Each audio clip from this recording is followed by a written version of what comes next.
మీకు ఇక్కడ గుర్తుపెట్టుకోవాల్సింది ఎవ్రీ ఫంక్షనరీ ఈ డేటా వల్ల యూనిట్ అండ్ ఫంక్షనరీ. ఇప్పుడు యూనిట్ వచ్చే పంచాయతీ గ్రామ సచివాలయం as a unit for pensions distribution.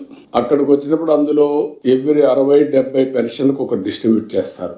60-70 మందికి ఎవరు చేశారు అది కూడా ఉంటుంది.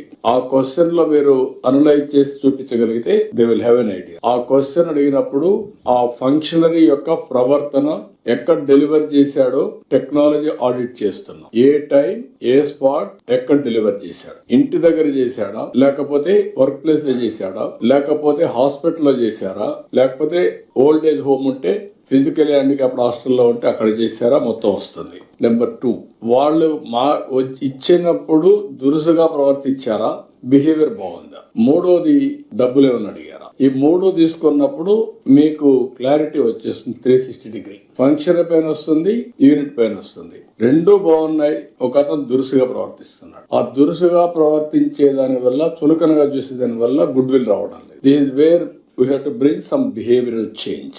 Like that, ఈ డేటా యొక్క బ్యూటీ మీరు చూస్తే రాబోయే రోజుల్లో everything is available with you. Now how we are going to plan it for better governance. Governance అంటే జిఎస్టీ ఒకటే కాదు, రెవెన్యూ ఒకటే కాదు. ప్రజల satisfaction is very very important.